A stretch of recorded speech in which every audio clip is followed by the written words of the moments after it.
Este año se han cumplido 41 años desde los trágicos Sanfermines de 1978, en el que acabaron con la vida de Germán Rodríguez, y cada año se recuerdan estos hechos.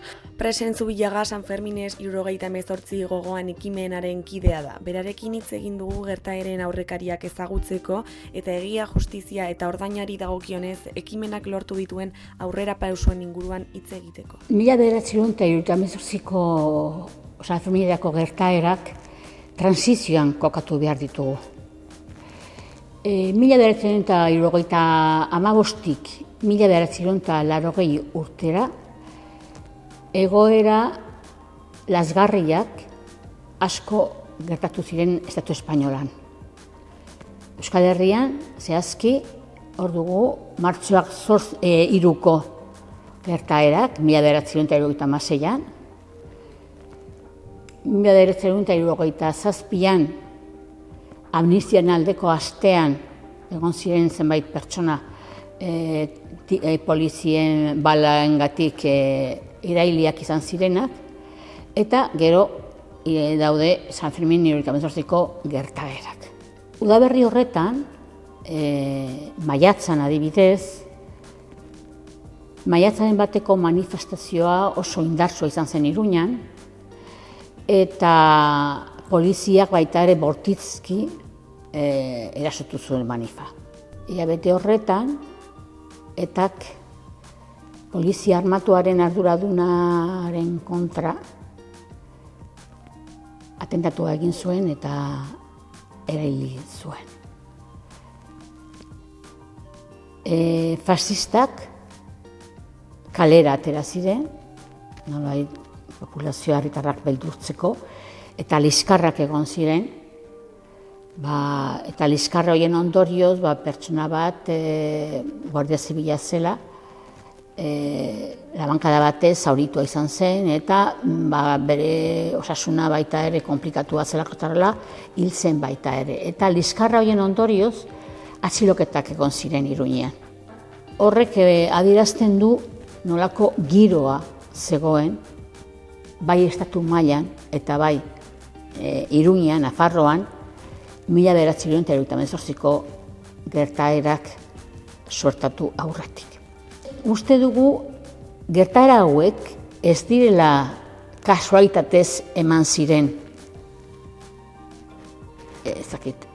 liskarrak.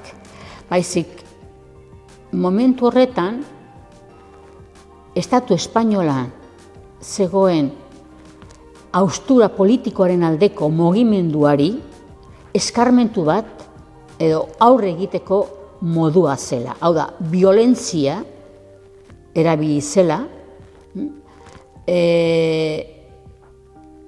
herritarrek genuen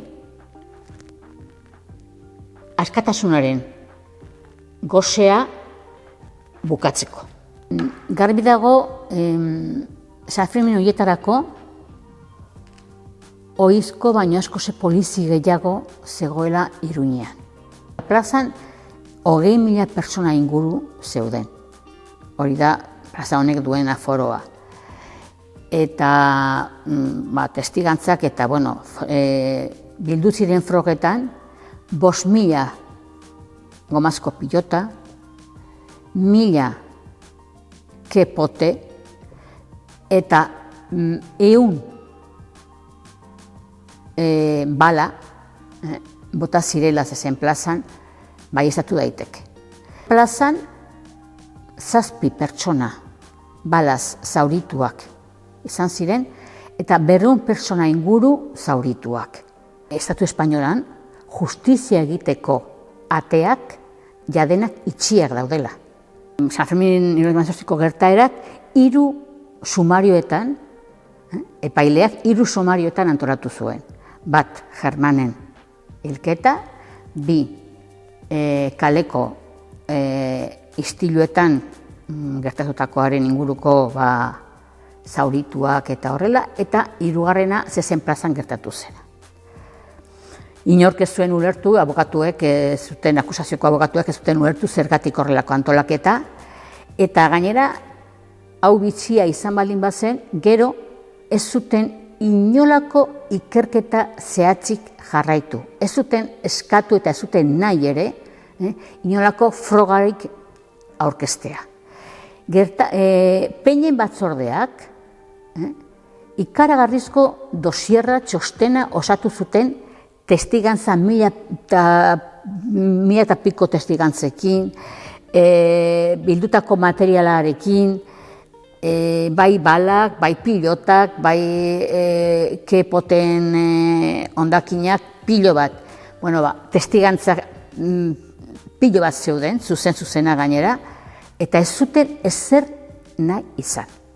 Gertaera horiek gaur egun gelditu dira. Ez polizialki, ez politikoki, ez zibil mailan, inongo erantzukizun gabe. Hau da, guk baieztatzen dugu, justiziak beste aldera begiratu zuela, edo begiratzen jarraitzen duela. Aldarrikatzen ditugu hiru helburu. Egia, justizia eta ordaina. Guk 51 urte hauetan baieztatu dezakegu egiaren ildotik aurrera pauso importanteak, garrantzitsuak egon direla. Gaur egun herritarrek oso presente daukate, gertaera eman ziren gertaeren zergatia eta helburua zeintzuk izan ziren. Naizta justiziak dena bertan bera iztea, inongo ikerketari gabe, inongo erantzunkizu gabe, eta inongo kondenari gabe. Urtarrilan, Germanen anaiak, Fermin, eta zaurituak, Peinek, eta San Fermin 28 gogoan elkarteak, aurkeztu du kereila bat Nafarroako auzitegian. Eta gainera, ekainan, lortu dugu Argentinan bideratzen ari den frankismoaren aurkako krimenen kereila, Zerbini epaileak bideratzen ari dena, hor baita ere, kausa horretan, San Fermin 28ko gertaerak sartzea.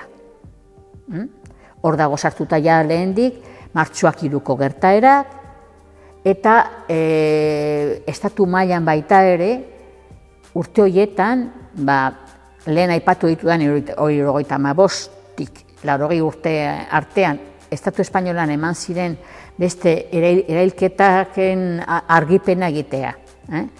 Transizio bete-betean, gertatu zirelako, eta horrek adierazten duelako, transizio horretan, violentziaren erabilpena tokitik kanpo, eta oso neurri bortitzan erabili zela. Martin Villa deitua da Argentinan bere deklarazioak edo bere testigantzak plazaratzera, eta ez dakigu zer gertatuko den. Oraingoz esan du joango dela, baina ez dakigu hori gauzatuko den edo ez. Momentu honetan, Europatik egon daitezken urratsak edo Argentinatik. Estatu mailakoak ja denak itxita dago, bai epaiketa arrutetan eta Tribunal Konstituzionalak baita ere bertan bera utzizun kasua. Aipatu nahi dut baita ere, gertaera horien inguruan elkartasun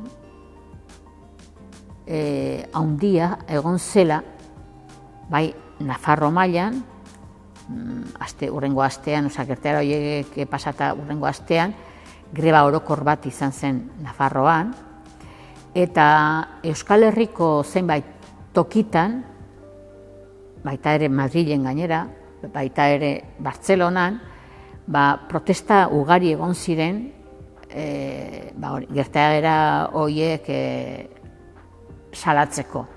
Eta horietako batean, Donostian,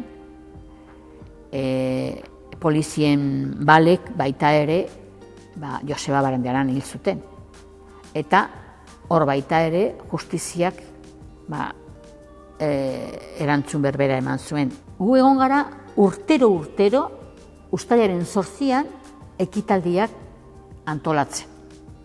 Eta gainera ekitaldiak, urtero izan ditugu. Ekitaldiak, ja, erreferentze garrantzitsua izatea lortu duen ekitaldi politiko bat bihurtu dena. Eta gero, 40. urte mugan,